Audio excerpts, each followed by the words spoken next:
Hi, Sean. I loved having the music in the background. That was lovely. Good. I'm glad. Nice to see you, Sarah. Nice to see you too. If people want to turn on their cameras, that'd be lovely. Don't have to, obviously, but it was nice to see people. Yes,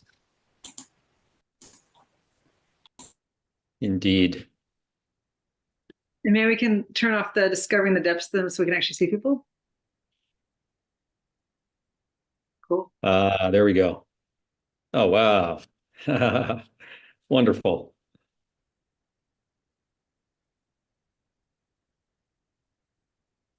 Well, welcome everybody. People are still kind of materializing in their cubes here on Zoom.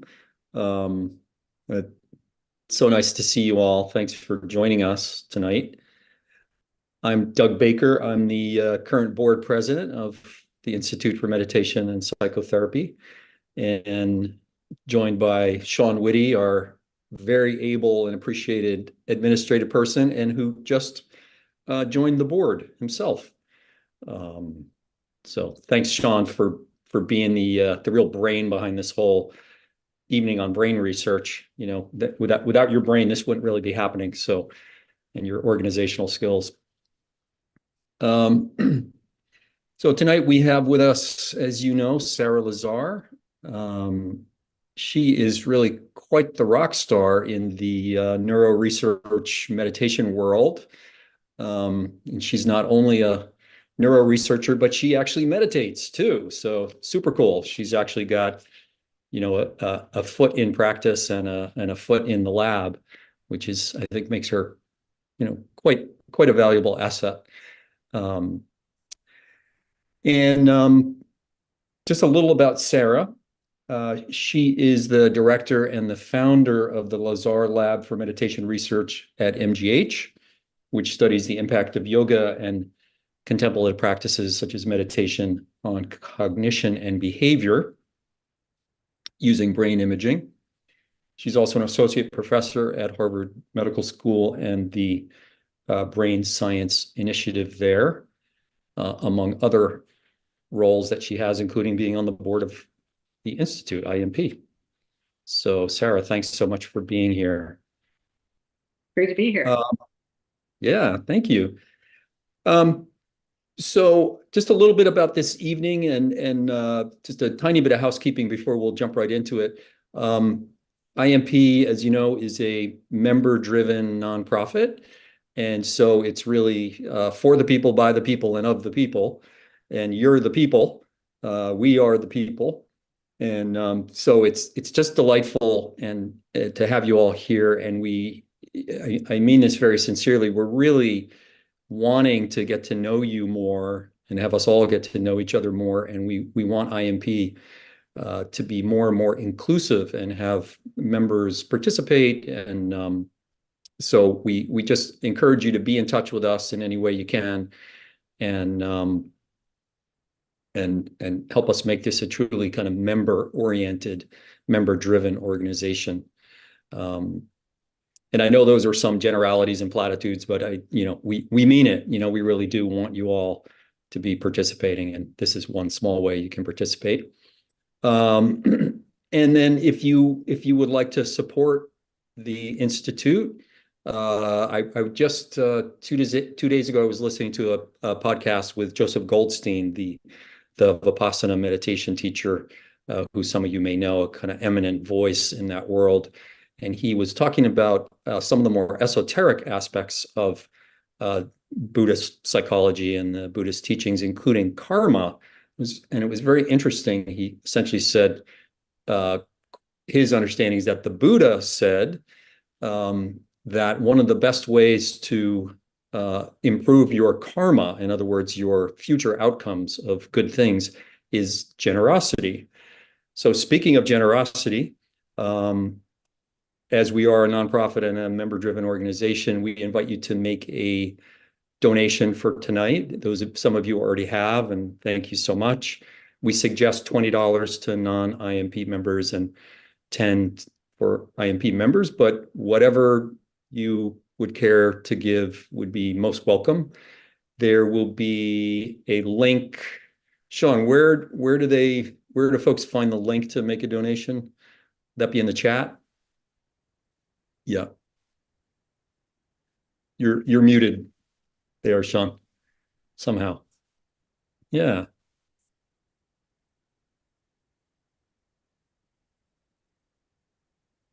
Okay, here you. Cool. Yeah, that's okay. But in the chat, right? Okay, cool. All right. So I'm going to ask Sara a number of questions, and we'll spend a little time with a little bit of a dialogue between the two of us, or me asking questions and Sara talking, and then we're going to open it up to questions from all of you, and we'll do that, I think, with the click the little raise your hand icon in your system there, and I'll call on people.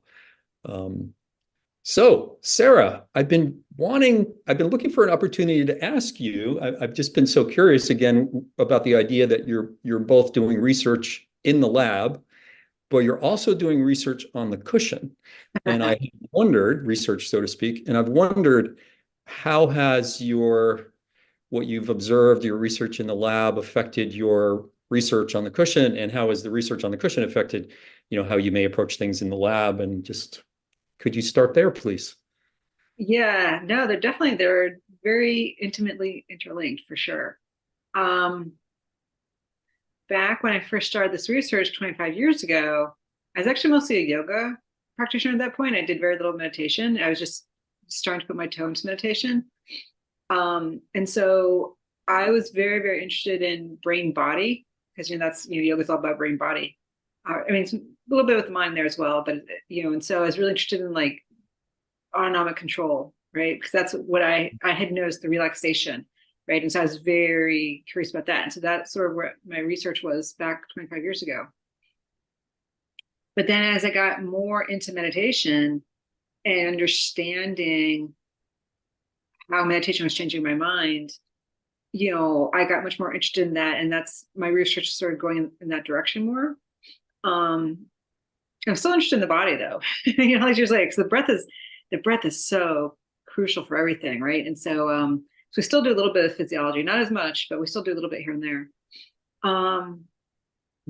And sort of, but then definitely, yeah, like the types of questions I ask have gotten more interesting and more nuanced over the years. And then in terms of how the research impacts my practice, yeah, I think, because sometimes you hear this stuff from the teachers and it's just like, what are they talking about? But lots of times, I mean, I translate it into, oh, okay, what they're saying is wacky, but if you translate it into neuroscience, it makes sense. And so that's been really useful, I think, because I think it helps me, to be able to sort of put aside some of the wacky stuff, or be tolerant of the wacky stuff, shall we say, because I can translate it into neuroscience. Tolerant of the wacky stuff. I love that. That sounds like a really good mantra. At least for me, that would be a good one for me to repeat to myself. Tolerate the wacky stuff, within my own mind, body, nervous system. Yeah, beautiful. I mean, some of it, but yeah. Actually, so just last night I was actually talking to a friend of mine. So I practice in the early. We'll see where this is going, in the early Buddhist style, and so so IMS, Joseph Goldstein, that style. And they don't talk a whole lot about the gods and goddesses and these sorts of things. And I was talking to a friend of mine who is in the Vajrayana tradition, and there's like the Taras and the gods and goddesses all over the place, and and demons and the whole thing. And we were talking about it, and and she's a neuroscientist too. And but she hadn't, and she'd done some translating, but we started talking through it, and it's just like, oh yeah, like even that, it's like, okay, like when you talk, that's the idea. I mean, it's true, like with God and Jesus and these things too. It's like you ask those the goddess for support, and like, but it's like a standard psychotherapy thing, right? Where it's like, okay, just ask a question and then listen, right? And so it's like, okay, so you're asking the statue, so it's it's easier, and I can imagine back thousands of years ago. It's like, okay, yeah, they don't understand anything and they believe in gods and gods. Okay, so ask the God, right? But it's really just, okay, tapping in and listening to your inner wisdom, and so it's externalizing, right? So that's like just one example of something like really, for me, wacky out there, which is like, okay, yeah, no, it's just your subconscious, and it's, the left brain talking to right brain, right? Because the left brain is the verbal part and the right brain is the nonverbal, artistic, intuitive, right? And the right brain doesn't have a voice, but you sort of understand it, right? And so the left brain talks and says, hey, I've got this problem. What's the answer? And then you pause and the right brain answers. Right? I mean, or at least, okay, with zero evidence for that. But from my neuroscience perspective, that's how I'm interpreting it. Fascinating. I mean, it sounds, the way you're describing it, almost like the scientific method. You ask a question and then watch and wait to see what shows up. Yeah. But then you have to do experiments. But it's true. You do need to see what the data says, right? So that's a little different. Yeah. Okay, so let me take us to another question. So, over the years, one of the kind of tropes that I've heard about meditation and how it affects the brain is that, concentration practice activates the prefrontal cortex. And that then, where that is so powerful with emotional regulation, which I know is one of your great interests, is the amygdala and affect regulation, is that essentially the PFC, the prefrontal cortex, is then kind of doing something. It's working some magic on the amygdala, that it kind of regulates the amygdala. I've heard that kind of nuanced a little bit, not to say that, well, first I've heard it said maybe a little too simplistically that when we meditate, the prefrontal cortex kind of switches on or becomes dominant and the amygdala kind of goes quiet. Then I've heard that kind of nuanced a bit to say, well, it's more like they get in relationship. It's a relational process. Right. How do you think about that? And is that first premise still valid, that prefrontal cortex activates, begins to relate to the... Yeah, I mean, so the thing is, prefrontal cortex is massive, right? It's the whole front of your brain. And so there's lots of different subregions within it. And so it's not like it's all of prefrontal cortex turns on and the amygdala shuts off. And there's definitely a lot of nuances in where exactly and what's happening. And there hasn't been a lot of research on this, but definitely some, and we've done some of it. So definitely I would say that, yes, the amygdala becomes more quiet during meditation, at least in some studies it's been shown, not all studies, but in some studies it's been shown to be quieter during meditation than not. And then we and others have shown that the amygdala gets physically smaller with more practice, which suggests fewer connections, or fewer some things going on with it. And then that change in the amygdala correlates with changes in stress. One study we did, which I think is the most relevant for this, we took people who had GAD, for general anxiety disorder, and we put them in the scanner, and we showed them 3 types of pictures: happy faces, angry faces, and neutral faces. And going in, this sort of actually gets to your first question a little bit too. Going in, we were a little bit naive, and our hypothesis was that, okay, it was going to change responses to the angry faces, right? It's better emotion regulation. What we found was there was no change to the happy faces, no change to the angry faces, but there was a big change to the neutral faces. So let's back up for a moment. It turns out people with general anxiety disorder, there's a lot of overlap between GAD and social anxiety, right? And so almost 2/3 of the people also had some level of social anxiety.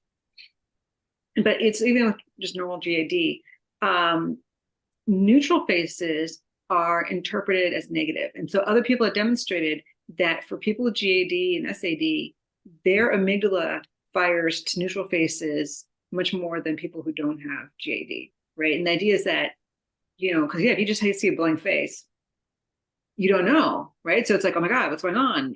Are they happy? Are they angry? Or what's going on? There's no information. I'm freaking out. And so, so then after I got the data and we started thinking about it, like, oh, this makes sense. Because if someone's angry at you and snarling at you, you want, because the amygdala is about alert, danger, do something. Right. And so if someone's angry at you, you don't want to just be like, oh, that's nice. It's like, no, no, no. If there's a clear, real threat, you want your amygdala to respond and say, yes, there's a threat, do something, respond, process this, pay attention. Versus neutral face is there's no threat with a neutral face. So that's where the emotion regulation happened. It was like, it's okay. This is neutral. We don't need to respond to this non-threat. So, and that changing in the amygdala was correlated with changes in a frontal connectivity. So it's really clear that the connections between the amygdala and the front of the brain were somehow leading to this more nuanced response. So it wasn't just turning off the amygdala completely, but it's specifically turning it off in the places where it was not useful.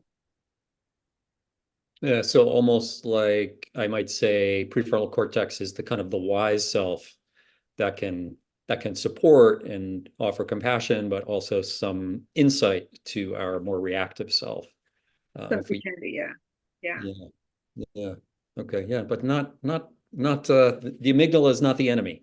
That's for sure. No, definitely not. We need our amygdalas. Yeah, they're important. Yeah. It gets a bad name, right? It's like, the amygdala is always to blame, No, but it's surprise. It's emotions in general. I mean, it's very complex. But yeah, it tends to be in hyperdrive with anxiety and depression. But you need a healthy amygdala, right? We wrote this paper about equanimity. And the example we used was, you're driving on Star Drive, right? You're driving on the highway, and suddenly someone cuts in front of you, right? Your amygdala is what goes, oops, and you're not oops, but goes, hold on, and slams on the brake, right? So you need the amygdala for that quick response, and it's important, again, you're meditating, your amygdala's off, you're going to get slammed into the back of that car that's cutting you off. So, right. So this is back the very first time I saw the Dalai Lama. It was with a bunch of, there's a Dalai Lama, some other scientists, and or the Dalai Lama, some other monks, and some scientists, and very, very, very prominent scientist said, this meditation stuff, if you're saying that if I'm sitting and meditating and a tiger comes along and is about to eat me, that I have to just sit there and let it attack me, he literally said this, to hell with meditation, right? I'm getting up and I'm running. And so it wasn't the Dalai Lama, it was another monk who said, meditation does not say that, you have to sit there. It's fine for you to get up and run. The question is, once you've reached safety, can you sit back down and meditate again? Mm-hmm. And just like, and that was just like this moment for me, right? Because again, it's like, because the anxiety is like the amygdala's in hyperdrive, like it turns on, but then it doesn't turn off. And so this seems to be what we're seeing is that, okay, so you need it, but then can you, shut it off once it's no longer needed? Yeah, down-regulate it. Yep. Yeah. And so meditation and the prefrontal cortex are definitely playing a role in that kind of helpful mediation, regulation of the amygdala and our emotional responses. Yeah. Yeah. And how have you seen that how have you measured that in the lab? Can you kind of walk us through, like, what does that actually, would that be like one of the main ways that you've done it, what you just described, like the different faces, or are there other ways that you've kind of measured that prefrontal cortex, amygdala relationship? So, right. So we did faces. And then the one we did most recently was fear conditioning. So, Pavlov, it's, ring a bell when you get food, and you learn the bell means you can get food and you salivate. So we do the same thing, but instead of bells, we use lights, and instead of food, we use mild electric shocks. Very mild, very, very mild, right? And so what they learn is that when they see the light, they're going to get shocked. And then, so what we do is, like, we pair the shock and the light, but then we take the shock away and we just show them the light. They learn the association, and then they habituate. They learn, the light means, okay, I'm safe now. Then we bring them back the next day and we say, do they remember that the light means they're safe, or do they still think that the light means that they're going to get shocked? And again, people with anxiety, they tend to forget the light means they're safe, and they tend to startle, and the amygdala fires in response to the light, even though in theory they should have learned they meant they were safe. And so again, we're seeing this really nice interplay with the front of the brain, with the amygdala, and also with the hippocampus, because the hippocampus is the memory. And so what we're seeing is that the amygdala reactivates the memory, and then it gets consolidated in a new way during the habituation phase. So that's another way we're sort of playing with that. Lots of fun ways to get people to start on the lab. Right. I'm reminded that I guess some translators believe that mindfulness from the Pali, the original language, can also be translated as remembering. Yeah. So that's but so dusting off your neuroscience, there's different types of memory. Like there's declarative memory, and then there's like a semantic memory, and then there's working memory. And my sense is that it's working memory, because my sense from understanding from practice is that what you're remembering is to be mindful and to pay attention, and that's really more of a working memory task rather than a semantic memory test. And what I just described, the lights and the bells, that's definitely semantic memory, not working memory. So and they're different. They're very different in the brain. They're both hippocampus, but they're very very different. I mean, one of the ways that idea of remembering shows up in my clinical work is, for example, can people remember, so to speak, that they're okay? Can they know they're okay even when they're upset? Yeah. Right? And sometimes like the powerful anxiety comes up, and we might say they forget, they lose that knowing that, yes, the anxiety is very powerful, for example, but I'm also okay. Yeah. Right?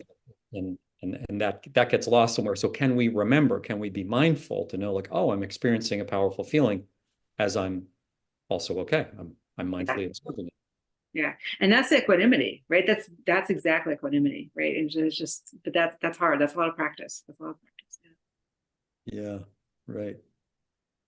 Fascinating. Okay, so I have another potentially a little bit geeky question, but I love where we're going here in this conversation, where we're really bridging, clinical work, practice on the cushion, research on the cushion, so to speak, and your research in the lab. So another thing I'd love to hear you talk about is, if we understand, say, different stages or different aspects of meditation, to say, like, if we put it into two buckets, we might say one is concentration, where we're kind of gathering the attention in, let's say, traditionally on the breath, but it could also be your fingertips or on sounds or your feet, or, looking at something visually, right? But the concentrating practice, right, which in many traditions is kind of taught first, like first kind of find the steering wheel of the mind. Can you kind of steer this sucker, kind of like place your attention, get a little bit of control. Right. That tends to be self-regulating. So my first question is, what do you know about how the concentration practice regulates the system, regulates the brain and the nervous system? What is it about concentration that is regulating? Or do you agree that would you say it is regulating? Yeah. So yes. So we talked a few minutes ago about like semantic memory versus working memory. So there's different types of memory. There's also different types of attention. And you can sort of see this yourself. Like, so like if you're, say, focused on your taxes, right? Or something that really, like some sort of form that really takes your full attention, versus sort of just watching a TV show. Like they're both attention, but they're very different types of attention, right? Or if you're just like at the beach and you're sort of like, looking out at the horizon, not thinking about anything particular, but just sort of, tuned into, the view. Those are very, very, very, subjectively, they're very, very different, right? And we know that those are different in the brain. And so there's three different attention networks.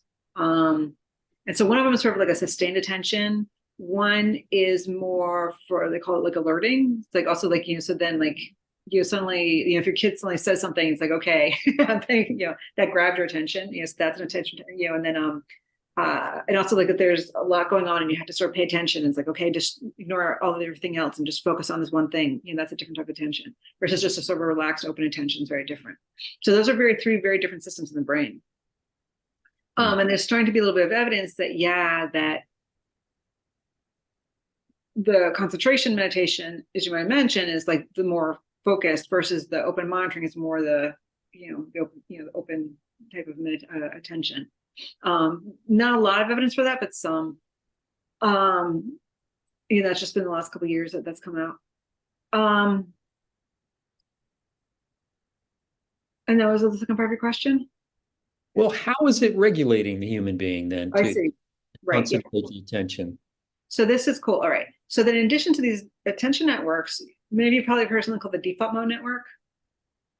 Right. So the default mode network is the network of brain regions that seem to constitute the sense of self. Right. So the main regions, the PCC, the posterior cingulate, and it's sort of like this is the set of brain regions that whenever you do anything self-related, these are the regions that come up. Right. And they're in, again, hyperdrive with people, depression, anxiety, and trauma. And what happens is that this is the work of Jed Brewer, is it's really clear that when people meditate, the default mode network gets turned down. And there's increasing evidence that it's the frontal control regions, the ones that are involved in sort of the do your taxes kind of attention, that turning off the default mode network. But then the newer data suggests that with lots of practice, though, that the DMN just is more quiet in general, right? Which is, again, similar to what we experience.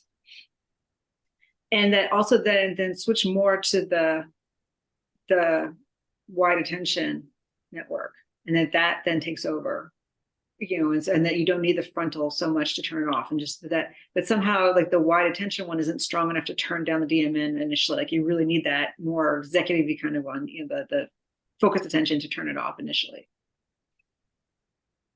So it sounds like you're describing perspective in a sense that this is part of how it's going through my mind, that when we get out of our personal narrative, the default mode network, we get into this kind of more this wider attention. We're not just focused on me, and how everything affects me, right? That in itself is more self-regulating. Exactly. And so this again, like your first question about, okay, how does the meditation on the cushion inform the science and vice versa? And it's like, because again, like, from experience, it's like you can, also by about, okay, the more nuanced questions, the more, it's sort of, okay, we really start to think about, okay, what's actually happening, and start thinking about in terms of brain networks. Let's go, okay, yeah, this makes sense. And as we understand how more and more, even nothing to do with meditation, how the brain works, it's like, okay, it all starts to fit together. So turning off, because it's really clear that when the default mode network is on, we're in mind wandering. And lots of data suggests that the more active the default mode network is, again, more rumination, more depression, more anxiety, these sorts of things. And so more amygdala activity too? That's not part of the default mode network, actually. And the amygdala tends to just be intermittent. Well, that's not true. I take that back. That's not true, because obviously in anxiety it's up generally. But those are separate. And so just by quieting it down, and then you get a sense of this too. Like if your mind just quiets down, it tends to be like, okay, life's okay. And again, from the meditation, it's just like, just quiet the brain down, and that tends to go hand in hand. The default and the talking tend to go hand in hand, right? So. Okay, I want to build on this this discussion about the prefrontal cortex and its role just a little more. So, is there different functioning happening? Now let me back up. Let me go back to the practice question. So, we've got the concentration practice is maybe we could call it the first aspect of meditation. We're trying to get control. We're trying to focus on kind of one object, let's say. Okay. And then I often think of it as, it's only one way to think of it, but I often think of it as a more kind of subtle and a harder practice in some ways is the open awareness, the mindfulness, or open monitoring, choiceless awareness, we sometimes call it. Right. So one question about that is like, is something different happening in the brain in those two different forms of meditation? Is Right. concentration practice kind of neurologically different than the open monitoring, or are they kind of coming out of the same place, but they're just kind of pointing at something like a kind of a different field, a more narrow field, wider field, or? Right. So again, there's two. So the frontal network, right? The FPCN. So the frontal product control network, right? That's the do your taxes, pay attention, focus, versus there's something called the dorsal attention network, which is more the open wide. So they're two completely different sets of brain regions that are involved in the focus versus open. Wow. Yeah. Okay, so then something that I think one of the most amazing things about meditation practice, for me at least, is that the human mind has the ability to be aware of its own thoughts. Yeah. That we can know that we're having thoughts. That Yeah. I can be talking to somebody, I'm in a therapy session with somebody, and I know that I'm also thinking about, oh, what should I make for dinner tonight, right? And I'm off in Right. the narrative, but I know I'm off in that other narrative on a good day, right? Yeah. Or in a good moment, or hopefully Yeah. relatively soon, I realize I'm in the dinner menu, right? It's just like, how can we do that? Yeah. How does the brain do that? The two systems are kind of simultaneously, or the one is simultaneously knowing the other, or? Right. Yeah. And so, well, yeah. And so again, we're starting to understand that, but basically it's a different brain region. And then it's involved in paying attention to what's going on in the whole system. Huh. And it's actually always on. The question is it entering into consciousness or not? Right. So that's sort of, and so how much does it contacting and communicating with actually default mode never? Well, we don't know exactly. Again, we're starting to understand the regions. We don't exactly understand how it's working, but yeah, it's clear there is this other region that's involved in the sort of the meta awareness. Yeah. So fascinating. Yeah. It's all So in the brain. it's always on, but it's not always entering into consciousness. We're not always tapping into it. We might say our conscious awareness is a different element then, it sounds like, or a Yeah. different function. Yeah. Is that fair to say? Yeah. Something like that. Great.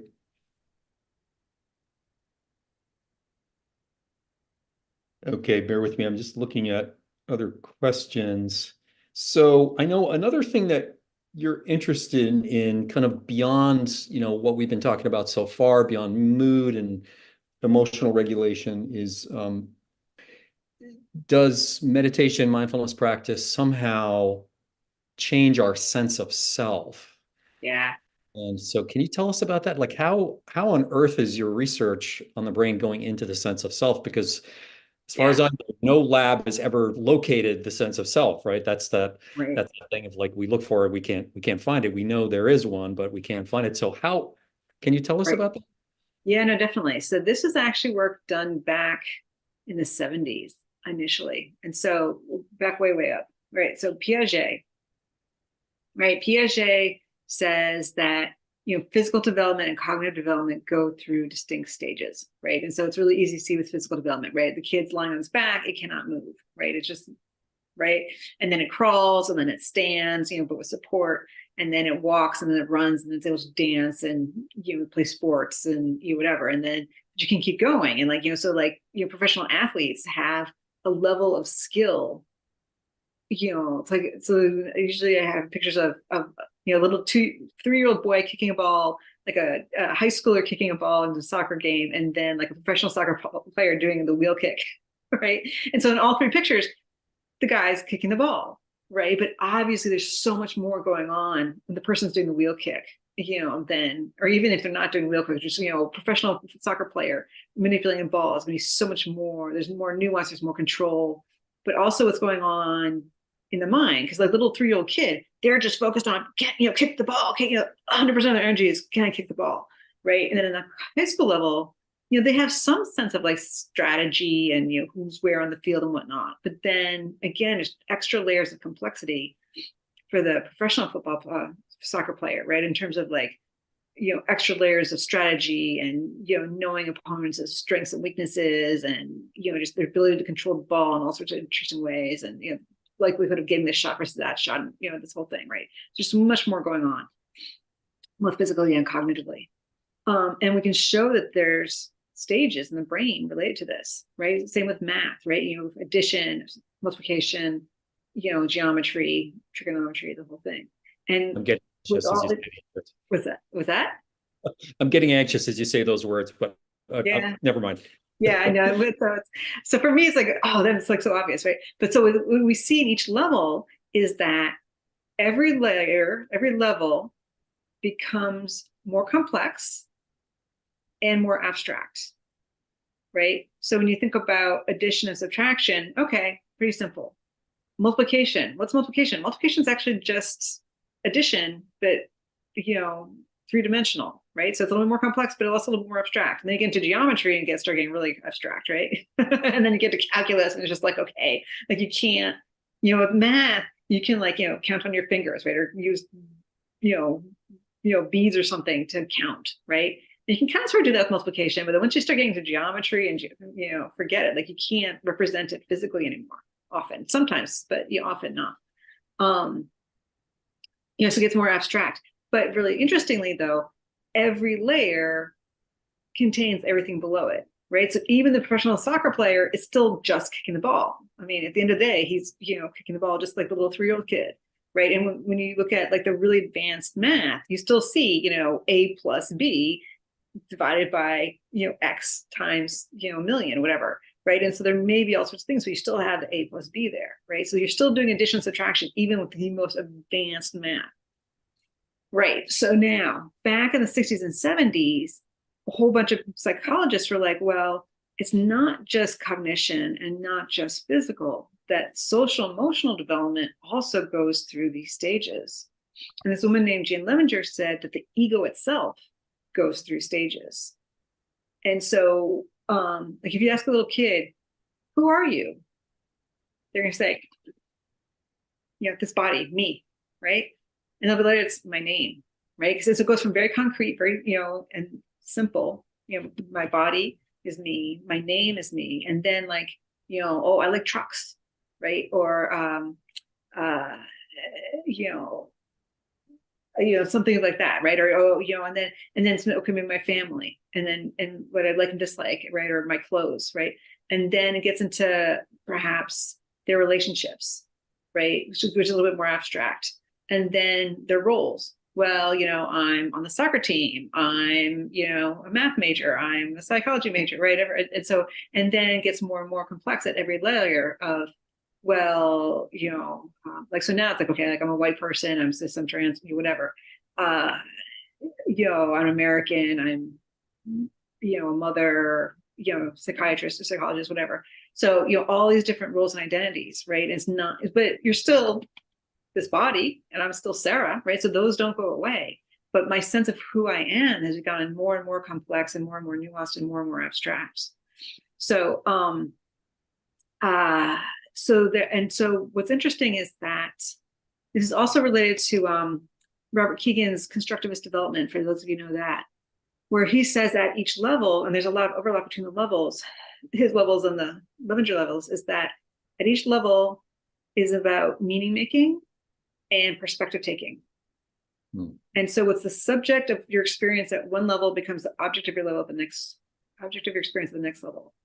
So what's interesting in the ego development theory, Levenger's theory, is that so people at the early stages, their perspective is just me.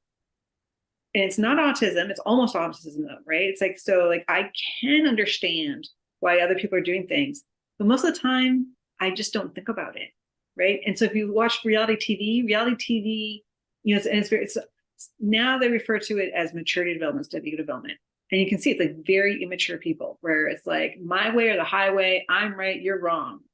It doesn't matter that you're an expert. I know better than you. And you better not tell me that I'm wrong because, I'm going to get angry at you. Right. So they tend to have very poor emotion regulation, very short fuse, and it's just very rigid, right, in terms of how they think. But then with increasing levels, it's like, okay, you gain perspective not only on my own experience, but also on other people's perspective. So it's much more easy to see like, oh yeah, we can agree to disagree. Okay, I hear what you're saying. I don't agree with you, but I hear what you're saying, but here, let me tell you about my point of view. And also, I don't get so defensive if you question my point of view. But then at the next higher levels, it's like, oh, we disagree. I want to hear about yours. Maybe I'm wrong. I want to hear what you have to say. Right. And so it's just much more curious, much more accepting, much more equanimous. And then at the highest levels, it's all about, like, they have really good self-awareness on the self, right? Because again, the early stages, it's like, they don't even, like, if you say, what were you thinking? It's like, I don't know. Like, they don't have any awareness of what's going on in their mind.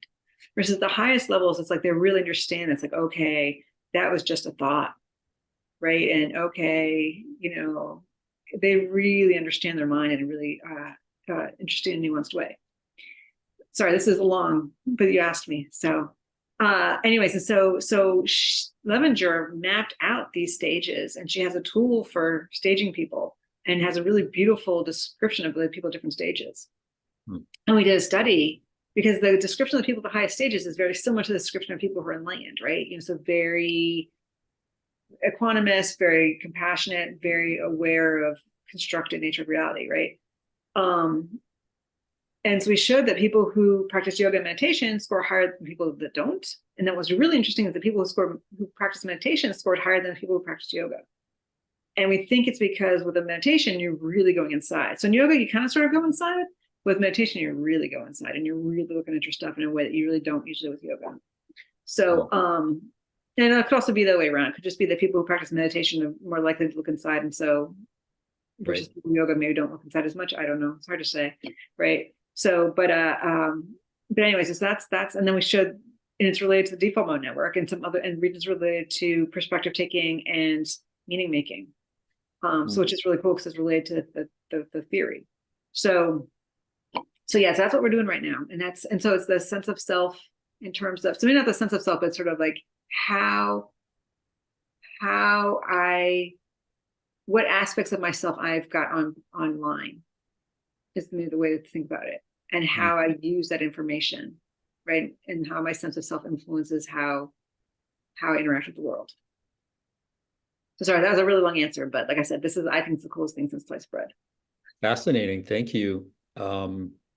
So one follow-up question for me is, does that highest stage kind of bridge into what Buddhism calls the anatta or non-self, like even kind of where we go beyond self and self begins to kind of drop away? And exactly, yeah. So unfortunately, Levenger didn't meditate. She was not into this at all. She described what she saw.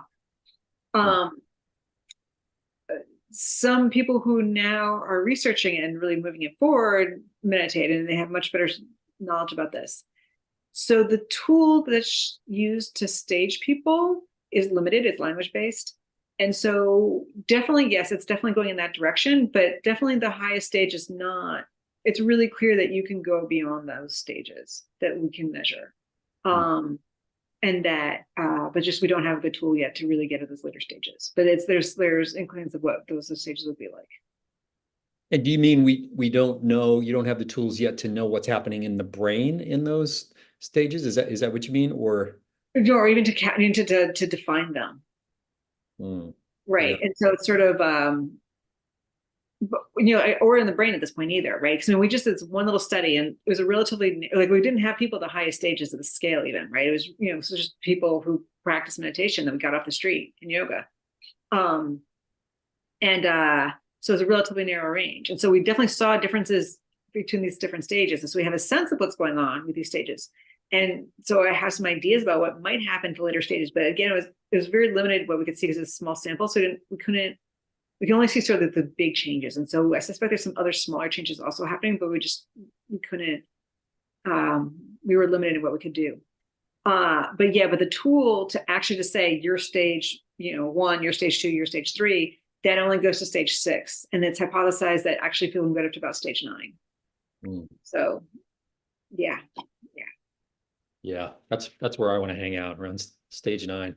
Yeah, exactly. Except when I need to do my taxes, but yeah, or remember who's on my schedule. Yeah. So let me turn us in a little bit of a different direction and acknowledging that you're not a psychotherapist. Correct. But do you have a sense of what your research has discovered among what you have learned and what your lab has been tracking? What's the most important stuff for a therapist to know, do you think, about all this stuff about amygdala and how the brain works and what, do you have a sense of even like, what's the most important thing or the couple most Yeah, important? I don't know. So that's actually a question I always try to ask the therapist. It's like, okay, so why do you find this interesting? What's useful for you? So maybe I'll turn that back to you.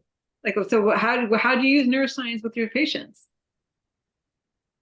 Well, honestly, I do less and less of it.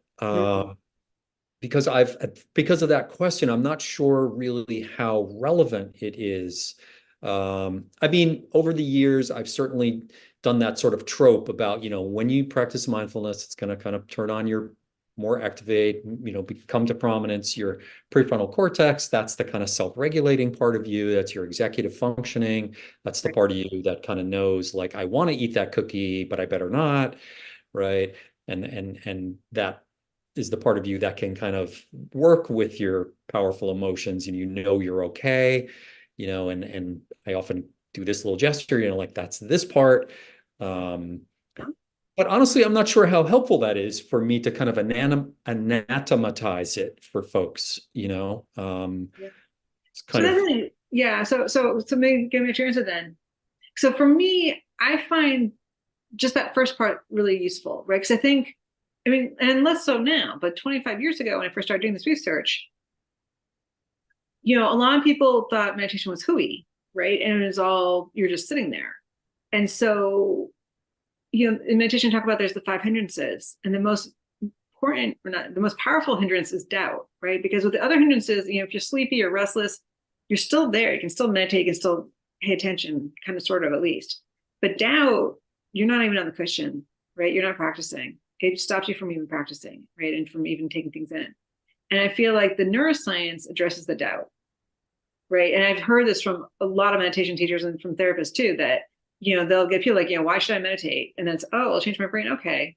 Right. So for me, that's the main usefulness for that. But then beyond that, yeah, I don't know. There was an article I read by Philippe Golden, who's a therapist, about neuroeducation, he called it. And so what he said was like, he thinks it can help patients gain agency. Like they know it's not them, it's their brain, or that they can do something about it or whatever, and but I don't know. But again, I don't know if you need to do it over and over and over and over again. It may just be enough to sort of just once or twice and they get the idea. And then, I mean, I don't know. I don't, and it may also depend a little bit on the patient, I imagine. So, yeah. I found that answer of yours just now so helpful about doubt. Thank you for putting those words on there. Really, like I get it. That totally resonates. That I have over the years, I've had the more, we might call them more kind of rational or scientifically oriented people. And they want to know that it's not just kind of California, this right. meditation stuff, that there is some science behind it and some data and Yeah. people like you paying attention to it, not just people like me, Yeah, exactly. Yeah. I try. Okay, well, I've got other questions, but why don't I hold back for now and let's open it up to the group. Who's Ask me got anything. yeah, ask her anything or almost anything. Um, Please raise your hand if you'd like to ask Sara. And you put it in the chat too. It looks like there's a couple in the chat, maybe. Yeah, or put it in the chat if you prefer. Oh no, this is just okay. Oh, divine wacky stuff. Yeah, I mean, it's wacky is your own, for different people, different things are wacky. And it was probably a little bit pejorative. I probably shouldn't have called it wacky. In retrospect. Hold on, let me how do I close that? So this is back for those who came in late. I started off saying that for me, the meditation, the neuroscience has helped me when I hear the wacky stuff. And so, again, for different people, that's going to be different things.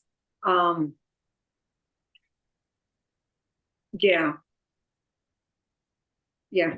So Some of the more esoteric teachings, perhaps. exactly. Well, and Yeah. sometimes I'm not so I mean, because even like the no self, it's like, okay, no default mode network, right? It's like, okay. I mean, I mean, because again, like when I first started, just like, that seemed kind of weird and esoteric, but then it's like, okay, so again, so yeah. And actually also what I consider to be wacky has changed over the years. In part because of the neuroscience. Like it's initially it's like it was all wacky.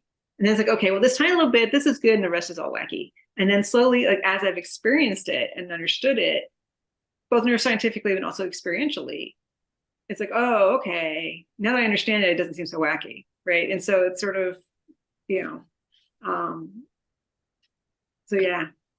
Yeah. Okay, thank you. Uh-huh. Belinda, you've got a question, it looks like. Please. Thank you. Thank you, Sarah. I'm a big fan.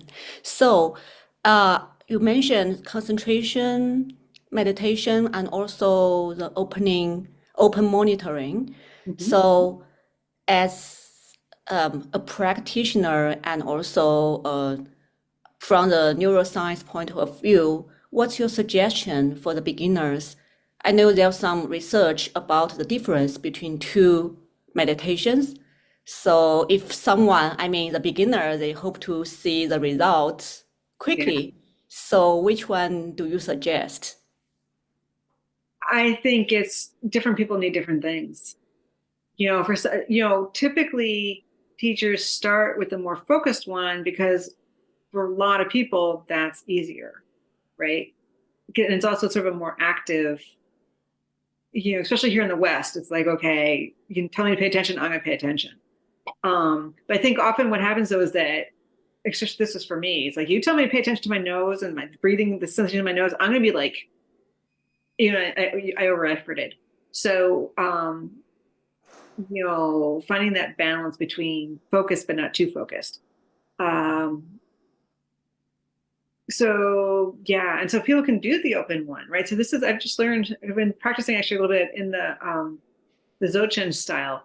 And one of their things is, you start with the open, right? And you just do the open awareness, right?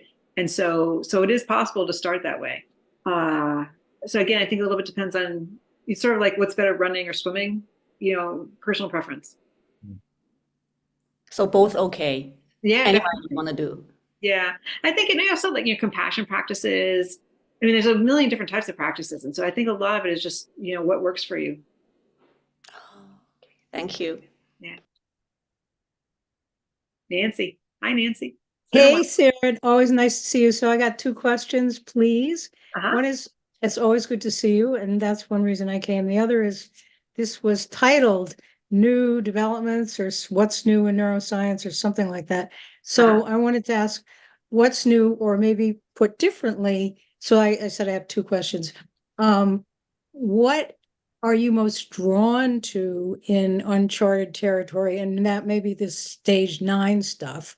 So then so I want to hear a little bit more about that. And then my other question is somewhat personal, and it has to do with pain and the training, that a good way to work with pain is by, focusing on the pain and the changing sensations and all that stuff that you know very well, I'm sure. But I have learned that the brain learns to sort of make pain by some kind of neurological weirdness. Yeah. And I myself have some pain, and I'd like to, get rid of that neurological whatever it is. And I'm, as you know, a really long-term practitioner, and I am also very not interested in focusing on the pain. So those are my two questions. That and the what's your most interesting orientation toward so the most uncharted interesting territory? thing, like you said, the stages, not just a stage 9, like the whole stage progression. Because we'd all like to be at stage 9, but it's sort of like you can't go from crawling to professional soccer player. You have to go through the stages. And so similarly, all of us, we're at these relatively low, medium stages, right? And so we have to go through all the stages to get to stage 9. So, and you can't rush it. It's like you have to do the drills, right? You have to practice, right? They talk about the gradual training. And so what can we do besides meditation to help catalyze people through the stages, understanding the stages? Because even getting someone from a relatively, from like stage 2 to 4, is a big deal, right? Because even at stage 4, people, like 80% of adults are at stage 4. And so, and they have pretty good emotion regulation, right? And then you get it like another 10, 15% down, like at the stage 2 and 3, which is like, the reality TV stars who are like, my way or the highway. And then relatively few people who are at the higher stages. And so, but even so getting from, the stage 2 to the stage 4 is going to be big help for a lot of people. So just understanding those stages and how to get people to, there would be great. And then obviously, then continuing on beyond that. So that's sort of, where I'm currently most excited about. So then about pain, right? So pain is cool. Pain is interesting. A lot of pains in your head, not always, but there's definitely definitely a psychological component to pain. I'll talk about this a little bit from the meditation perspective too, not just the brain's perspective. So there's 2 components of pain. This is really well established. One component of pain is the actual physical sensations, right? So the stabbing, burning, throbbing, irritation, whatever it is. And then there's the emotional component. Oh, this hurts. Why me? I don't like this. Make it stop. They're 2 completely separate systems in the brain. And they're independent. And so, so the sensory one, like if I went around and like gave electric zap to everyone from the Zoom and said, okay, on a scale of 1 to 10, rate that, there are probably fairly good consistency in the ratings between people. But if I said, okay, rated emotionally, big variation. And it has to do with genetics, but also with like, upbringing, and your past experience with pain and, all sorts of different things. And because again, they're 2 separate brain systems. So what we're doing with meditation is that we're really dealing with that emotional component, right? Because often what happens is the idea is like, okay, what if the pain never goes away? Can you still accept it? Right? That's one of the biggies. Again, I know people with chronic pain, that's like the key thing is like, okay, you can continue to be upset about it, and or you can say, okay, this is the pain, I'm going to live with it, right? And you really radically change your relationship with pain, right? That's totally possible with meditation, even if the pain never goes away. But then, ironically, by accepting it, that helps decrease it. Neurobiologically, what we're seeing is really interesting. So there's lots of different ways cognitively to control pain, right? So you can distract people, you can use placebo, you can use, expectancy, these sorts of things. They all look the same in the brain. So what happens is that, so say, I apply the myoelectric shock to your hand, that signal comes into your arm, to your spinal cord, up into your brainstem, and then to sensory cortex. And all other forms of pain control, what happens is that there's signals in the front of the brain, good old frontal cortex, which shut down the signal in the brainstem. So the signal comes in, goes up to the brainstem, and then it just stops. So you never reach the sensory cortex, and so you just don't feel it. Like you literally don't feel it because it just, the front of the cortex says don't feel it. And this is like the sort of the classic example is the warriors in battle, right? They have these horrible wounds, but they keep battling on because they literally don't feel it because they have to be focused on, right? They've got the, doing your taxes type of focus.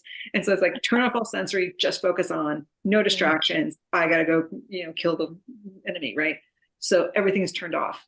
But then the minute they stop fighting, that sort of attention goes away. And then it's like, oh, I've got this, mortal wound. Ouch. Right? Because then finally the information is coming up into the cortex. So what's interesting with meditation is that form of pain control, because again, you're dealing with the emotional, it doesn't stop the signal. When you tell people to be mindful of the pain, not only does it come up through and get into the sensory cortex, it gets amplified because you're paying attention to it. So you actually, there's more activity in sensory cortex, like, so you're really feeling the pain. But ideally, the emotion has turned off. And we've actually shown this, that there's increase in sensory and the front of the brain turns off. And there's a correlation, inverse correlation between years of practice and frontal cortex.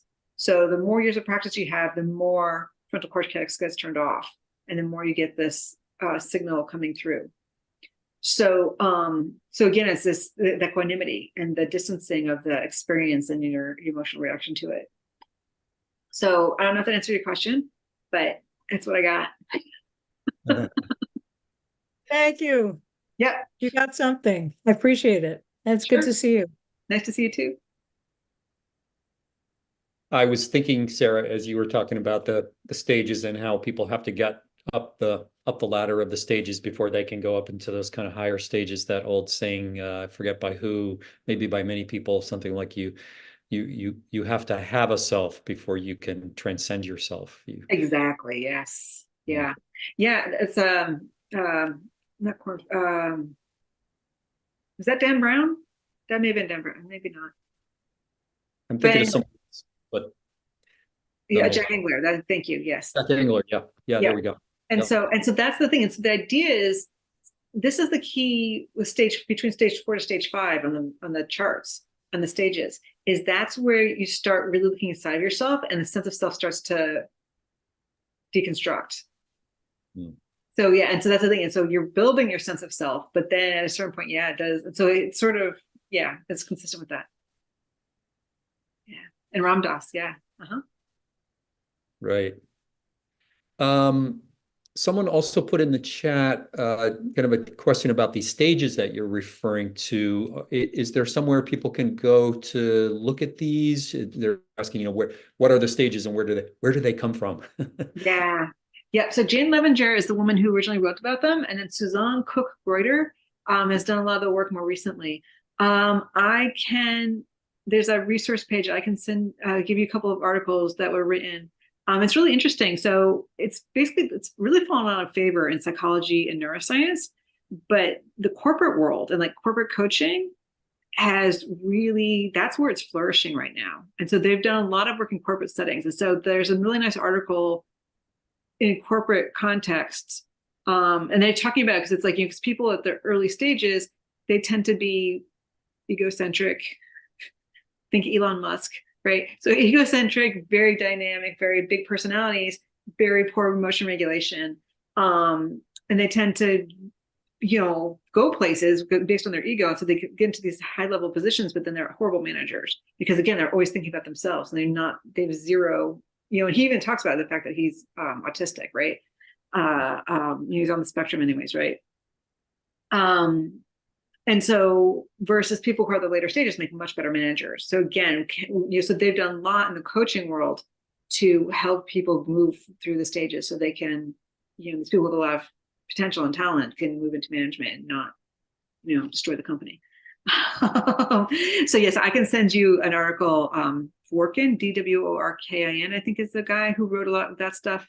I'm thinking of I forget the names of people who did that, but I can, so it's based on like I said, the corporate model, but it's the exact same stages. Thank you. If you can send it tonight, that would be amazing. If not, send it to me or Sean, and we can put it out to the listserv tomorrow. So, I don't want to ask you to also do that right now, but it looked like you were looking for it. So if so, that's great. Otherwise, we could do that later, and you could put it out to the listserv. Cool. Yeah. Other questions? Yeah. Hi, Sara. I have a question. I was very intrigued by your description of looking at pain because I've been thinking a lot about perspective and how our bodies receive sensory information and then what happens inside the brain and how we experience it and how that's transformed with the practice of meditation. So I studied with Dan Brown, and also did some Drochin work. And what I've noticed over the years, as we try and take the practice off the cushion, there's a game I play which amuses me. But so if I have a sensation, say with pain, say I knock my hand as I'm going through the door or I sneeze, I place my attention on that. And rather than moving away from sensation and experience, I move in very, very quickly. And in your description, you said that because we look at the experience, the signals that the brain registers seem to be heightened when we are looking at pain. And for me, it's actually different. And also the game that I play is if I'm going to sneeze, I place my attention on the sneeze, and I find it actually very useful because the sneeze does not develop. So when I'm in a meeting or something, there's no need for tissues. So I also do that with pain. And I've discovered, at least for me, there is a decoupling between the emotional experience and what I perceive as the sensory information that comes, but the pain doesn't heighten. It dissolves. Right. And so I'm curious about that. And also the second part of the question, and maybe this relates, but you mentioned with open awareness, the brain seems to be working more from the attention perspective that's dorsal in the brain. So I'm curious about, is there getting a left-right integration? What is the role of the corpus callosum, and are the parietal lobes getting activated? So these are all my questions, just from neurological as well as meditation. And I hope that's not too long, but that's where my head's at the moment. Yeah, no, definitely. So in terms of you said pain. So this is so you pay attention to the pain. So even calling it pain is a little bit emotional, right? Because lots of times people have trouble understanding that there's an emotional component to pain. But it's like, pain, that's an emotion, right? Versus, sensation, right? And so it sounds like you're paying attention to the sensation, but you're not necessarily calling it pain, or you're not recognizing it as pain, maybe, or you're not speaking into that, this is unpleasant. Yeah, actually what happened is I had a kidney stone. I knew something was wrong. I went to the ER. They asked me to rate the pain, and my rating was lower, and it confused the physicians until they did the imaging. And I was like, what the heck happened? Yeah. And I'd been meditating intensively at the time. So that was an experience. And I wondered, how is this fitting into being a meditator and also interested in neurology? Yeah, no, definitely. Because again, I think a lot of people, it's like when things get intense, it's like, make it stop. But because we learn to be equanimous with it, it's like, okay, there's a lot of sensation, but whatever.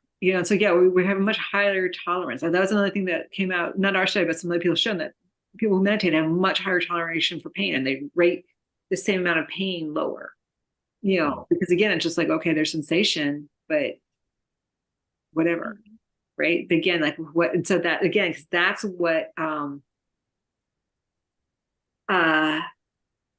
that's what's the highly subjective, depending on past experience, genetics, training, all these sorts of things. So again, not the intensity, but because again, when you think pain, it's usually the unpleasantness. We associate the word pain is associated with the unpleasantness, not with the intensity. So, right. I'm just going to jump in here for a moment, Sarah. That's so helpful. I'd actually like to invite folks to respond with their experience in the chat, maybe really briefly. Like, I'm just wondering how many people here tonight know that experience, that somehow through their meditative practice and with a kind of that kind of intentional awareness that they have a different experience of pain, at least sometimes. Have you had that experience? And maybe just throw that in the chat, or if you want to speak to it, you raise your hand as well. But I'm super curious about that. So fun fact. So there's been some anecdotes, and now one sort of kind of small study suggesting that people who really meditate find morphine and opioids aversive. so many people think, ooh, opioids, and they like it, it's like, no, if you meditate a lot, that's actually something flips and they become aversive, which don't understand that one. But, like I said, it's been mentioned anecdotally and that one tiny study suggesting it.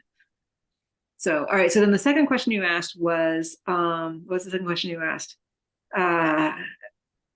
There's my brain. You're asking about the Want me to dorsal, repeat it? right? And is there corpus callosum, and is there Oh, some great. Yeah. Dorsal attention and whether it's bilaterally, and are we integrating left and right with the role of the corpus callosum? Right. So I'd say the data is mixed. There's definitely some data that suggests that there is greater interhemispheric synchrony, and that one study demonstrated that the corpus callosum gets larger. But that's not seen consistently. Those studies, the synchrony was with Tibetan meditation, and then the corpus callosum was with a Chinese meditation that is really probably more focused attention. Versus with the mindfulness, we've not seen a lot of that. Mindfulness tends to be a bit more lateralized, I would say, at least over the course of 8 weeks. Yeah, I think with the long-term meditators, you start to see more of the integration, I would say. So maybe just be that you need more than 8 weeks to see it, or for that to develop. Yeah. Mindfulness meditation more lateralized, and which side? It depends. Some things are on the right, some things are on the left. I see. Okay. It is interesting. Yeah. Yeah. Yeah, Deborah, did that Yeah, get to, thanks very much, Sarah. That was really helpful. Appreciate it. Uh-huh. yeah.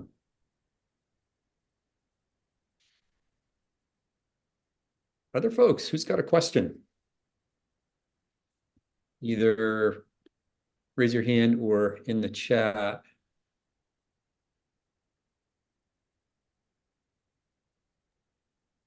Oh, and fear of pain, people are talking about, yeah.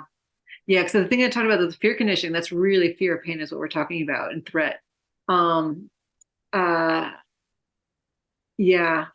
And because that's the fear of the pain, again, is the emotion, right? And so it's like, okay, this is like, so John Kabat-Zinn, when he started MBSR, the first version of MBSR was actually for chronic pain. Like the whole idea was to help chronic pain patients.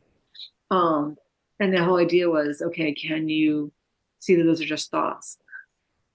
And dealing with that aspect of the pain, as opposed to, that's really what he started off with MBSR. Right. Lee had a question. Oh, yeah, hi, Lee. Wonderful. Yeah. Yeah, I was just wondering, I had an experience at the dentist. It was really a, very, very painful thing, and dentists I know are painful, but this was really excruciating, or what we call in medicine, exquisite pain. Mm-hmm. And one thing that I found that was kind of interesting is not so much focusing on the pain or whatever, but I took my hands and I kind of folded them like this. Uh-huh. In a very relaxed way, and put them in my lap instead of holding onto the arms of the chair, trying to somehow distract myself from it. But just holding my hands like that, somehow it just dampened it down. Yeah. And I was wondering what might be going on in the brain with that. Yes, great question. I actually do the same thing when I'm in the dentist chair, even if it's just like normal, whatever. Like sometimes I'll notice, like, my shoulders are going up and I'm tensing up. And so I just repeatedly, because again, in mind body, right? Totally, relax the body, relaxes the mind, right? Because I don't feel like I'm tense, but it's like, okay, I'm okay. Like I don't feel, but clearly my body is tensing up. So it's like, okay, relax the body, that helps relax the mind. So the fear conditioning, right? So one part I didn't mention was this. So we didn't tell people to meditate while this was happening, right?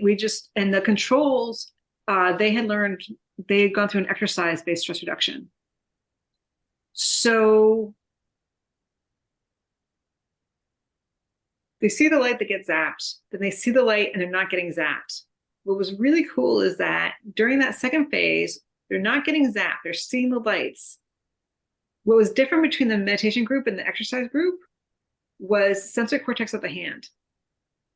So even though they weren't getting zapped, the meditators were paying attention to their hand, versus the controls were paying attention to the lights. Like they had visual cortex going on. And then the second day, again, they saw the lights, they were not getting zapped. But again, the meditators are paying attention to their hand and the controls are paying attention to the lights. And it was also, because again, there's different types of attention, visual attention. And so it was a more of an anxious, vigilant type of attention that the controls were using. And so it's exactly what you're talking about. So even though they're not getting zapped, they're in the scanner and they're just paying attention to their hand rather than paying attention, worrying about the lights. And so it really suggests that, because what do we do when we meditate, right? We're paying attention to the body, and we take refuge in the calm of the body, right? And we're just relaxing. And so the way we're interpreting this, and again, it's a little bit of interpretation, a little bit of hand waving, but that, the mindfulness of the body is that you're learning the body is safe. And so when things are crazy and anxious, okay, just get into your body. And, right now the body is safe, right? So yeah, something's happening in my mouth, but it's okay. I'm not going to die. It's not like it's just something's in my mouth. And so I'm just going to chill out and pay attention to my body and it's going to be okay. Right. And so that's basically how we think is happening. Here it is. They know they're going to get shocked. They know they're going to get shocked and they're just chilling out, saying, okay, I'm going to get shocked.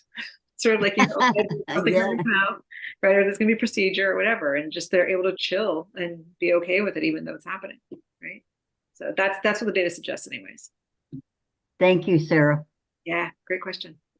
Pain is like I said, pain is so cool. We can talk a lot about pain. Yeah. Does this make sense, Sara, if I frame it like this? So I think I'm understanding that the control group was more focused on the visual stimuli outside of themselves and where they were more in their story or their expectation about what might be happening, where the meditation group was actually in the data of like, either I'm getting zapped or I'm not.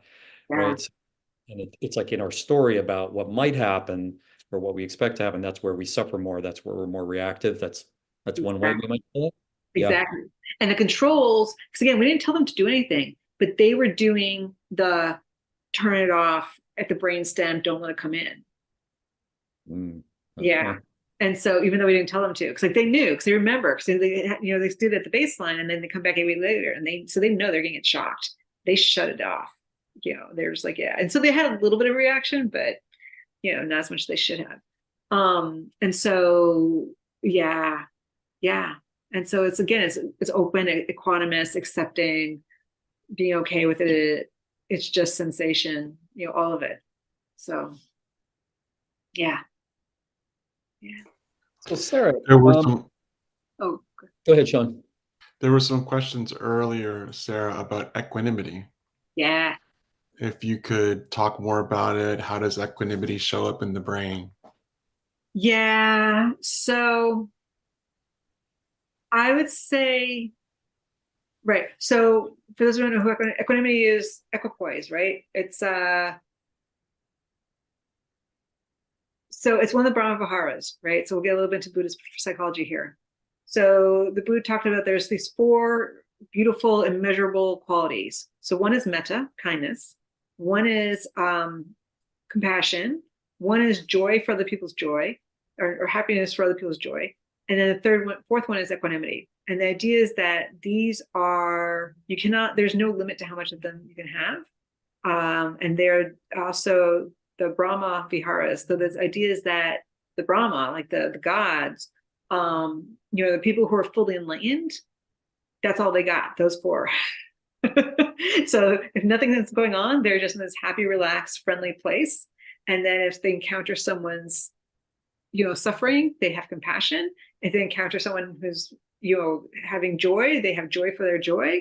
And if something negative is happening, they have equanimity, right? And that's basically the repertoire of their emotions. Not 100%, but that's basically the idea of it. And there's they talk about the near enemy. So there's sometimes people think they're being equanimous, but they're really just being indifferent. So what's the difference between equanimity? Because both equanimity and indifference looks like non-reactivity. The difference, though, is caring and open-heartedness, right? So with indifference, it's like, yeah, whatever, I don't care. Versus equanimity, it's like, I care, but I'm not shaken by it, right? So the Buddha always gives these examples of like, it's the giant rock in the ocean and the waves are pounding it, but it's just a rock, right? Or it's the mountain, and there's snow and there's wind and everything, but the mountain is still just the mountain, right? And so it's that inner imperturbable aspect of you that's okay with whatever's going on. And it's like, and the yoga traditions, they sometimes call it witness consciousness. It's pure awareness. It's this idea that part of you that's just seeing everything go by because it's just aware, right? And it's got no emotion, it's got no nothing, it's just aware. So that's really what equanimity is about. It's like tapping into that part that's aware, but in this open, caring kind of way, and not in this indifferent, shut down kind of way. Then in terms of the brain, I don't know that there's like a equanimity part of the brain. But this goes back to the tiger and the Dalai Lama, and if I get eaten by a tiger, can I run away? And so yes, you can run away, but then the equanimity is, okay, I'm safe, I'm gonna sit down now and meditate again, versus, oh my God, I was almost eaten by a tiger, I can't believe it, blah, blah, blah. That's not equanimity. The equanimity is like, okay, everything's good now, I can let it go. So it's really the equanimity is about, because you need, again, like when the person's about to cut you off on the highway, you need that jolt of adrenaline to slam on the brakes and not, hit them. But then rather than getting angry and yelling and screaming at them, can you say, okay, well, I'm safe, and then go back to just driving, right? So that's the equanimity. It's the letting go, basically letting go, of whatever's happening. So Yeah. I mean, brain-wise, it sounds to me like the prefrontal cortex, to be kind of simplistic about it. Yeah, it's part of it, definitely going to be. Because I'd say that has a lot to do with the holding on to things, right? And so it's not, because again, with Buddhism, it's always the not doing things, right? And so, because again, it's always it's always about letting go and not doing anything. So yeah. So no default mode network, no frontal cortex, just awareness. But then I'm going to push against that a little bit. Like I think we're also wanting to hold on to, though, the sense that we're okay, like the kind of knowing, right? Like the kind of wise perspective. We don't want to like cling to it or grasp to it. But we do need to hold it, right? We do need to know, okay, the tiger's gone. I'm okay now, right? Yeah. So that seems like there is some kind of like positive operation happening cognitively. When we do that, it's a kind of a knowing. Yeah, but I think that comes, my understanding is that this comes with really experiencing non-self. There's a wonderful quote by Joseph Goldstein, and it starts off, anything can happen at any time, right? And I think he said this quote, I don't know if I have it. Hold on, let me see if I have it. And it was written before COVID. Hold on, it's not in this one. Okay, hold on. And it says anything can happen anytime. You can be going along, enjoying the world, and suddenly there could be, catastrophe or something could happen, the world can change, right? Again, you wrote this before COVID. And so the question is, so then where does it go then? And so being free is knowing that, that's okay. That not expecting things to be okay all the time. And that regardless of what happens, you're okay. Because ultimately, because even if you die, because if you believe in the afterlife and all that stuff, right? And again, that's, that used to be completely wacky for me, and it's less wacky for me now. And it's one of those, I don't know. That one I don't understand what's neuroscience, right? That's one of the ones that I'm still sitting with that one, right? It's the afterlife and what happens after we die. But anyways, but from the Buddhist perspective, the idea is, okay, well, you just go on to the next life, right? And it's just, you're continuing on. So, and so there's no reason to get upset because, okay, this form is ending, but, you'll just go on to the next form. So there's no need to fear anything, right? So even if you are eaten by the tiger, okay. Or if, COVID or whatever. And so that's what he says is freeing. It's like when you really deeply understand that this form is whatever, then equanimity just naturally arises because there's no need to get upset about anything because you're not attached to being in this body necessarily. So that's a little bit of a interpretation. I wish I had the quote, but I'll send that along when I send the paper, not the actual quote. We got time for one more question, I think. Anybody? Ask me anything.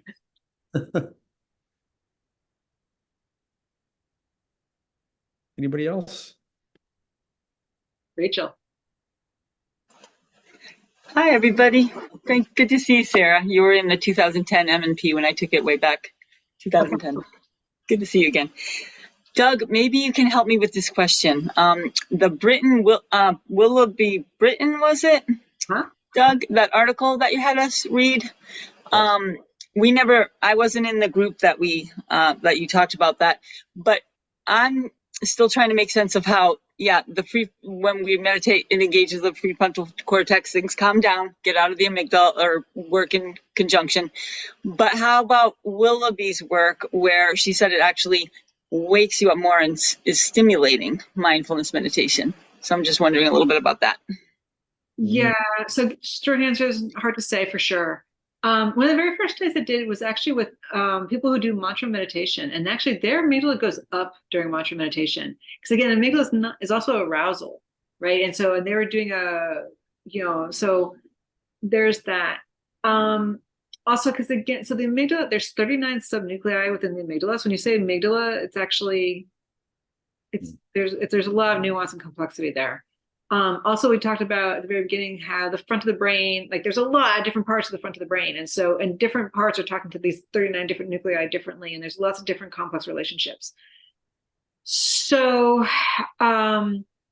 my sense, so for those of you who don't know Willoughby is the first person who really said, hey, meditation's not always good. There's a lot of people out there who have had psychotic breaks and or really bad experiences with meditation. And my sense, so I've not done a lot of research of this.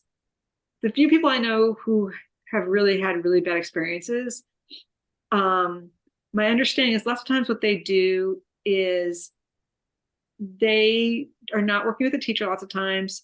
They hear about an esoteric practice and they say, oh, I'm going to do that. I can do that. Or they say, hey, 40 minutes is good. I'm going to practice for 3 hours, right? So think about if you were someone who is, a runner, and you say one day, hey, marathon, I can do that. And you just try to go out and run 26 miles without never having trained, right? You can get injured. Of course you can get injured, right? Or if you, try to like some really, mountain climbing, right? And you've never really mountain climbed before, you're going to fall. Right. And so I think the same thing happens with meditation. The people trying to do these really, and they're not psychologically ready. Right. So maybe they have depression or anxiety. Lots of times I think one of the things they found is that people with, a family history or history of like bipolar disorder or schizophrenia are more likely to have these negative reactions. There could definitely be some biological stuff going on. There are people who have anxiety, these sorts of things. So again, like, if you have an injury and you try to go out and run a marathon, you're much more likely to get injured. You already have some physical pain, some physical things going on. So same with emotional, right? You go, I say, I'm going to meditate for 3 hours and I've got this trauma history. It's like, yeah, guess what? All that trauma is going to come up. If you're not ready for it, you're going to get re-traumatized. So that's my sense of what happens with the people who are having these really bad adverse events with meditation, is that they're diving into the deep end and they don't know how to swim. And so then, their middle gets turned into overdrive because they haven't first done the work to get the middle under control in the first place and properly under control. but no research on that whatsoever. That's just my sense of from, again, my neurointerpretation of what's going on. Right. Well, great question. And that's a really wonderful thing for folks to know about. Just to wrap up, I see it's 8:30 by my clock. So we're going to need to wrap up. But just to finish up about Willoughby Britton's work, she runs an organization at Brown and is a researcher at Brown, and her organization is called Cheetah House. And you can look her up online. And her main work is called meditating in safety. So just kind of cautions, and also she's created a wonderful kind of gathering place for people who've had adverse reactions to meditation. If I'm remembering right, Sara, you might be helping with this. Her main paper is called the varieties of contemplative practice, isn't that it? Exactly. Yeah. Yeah, the varieties, meaning, hey folks, there's a big variety out there. Yeah. I've heard it said, meditation is a powerful medicine, and like any powerful medicine, there are sometimes, unexpected side effects, or other analogies would apply, like diving into the deep end where you don't quite know how to swim, or just Like aren't. in that paper, just to she calls crying an adverse event. It's like, at least for me, crying has been very incredibly cathartic. And so, yeah, I'm experiencing sadness, but that's not necessarily an adverse event. It's like, yeah, meditation is not supposed to be all bliss. Like, there's supposed to be some purification happening, but Right. yeah, I mean, but obviously sometimes it gets beyond that. But anyways, yeah. So anyways, yes. So Sara, thank you so much for your time and your expertise, and just walking us through all of that very complex and fascinating stuff, and just wonderful how you bridge those two worlds, the research on the cushion and the research in the lab. So really very generous of you. Thank you so much. And great to gather with you all. And please come to our next Ask Me Anything, Sean. That is with, who is it? Can you remind us? What's the next one? He's still muted. Okay. Well, it's on the IMP website. Aren't you doing a piece on non-self, not self, something like that? I'm doing one, yeah, in July, I think it is. Oh, July. Okay. How not to be a meditator, the self and no self in psychotherapy. That'll be good. It says here it's Ron Siegel, Promises and Perils of Psychedelic Assisted Therapy. Awesome.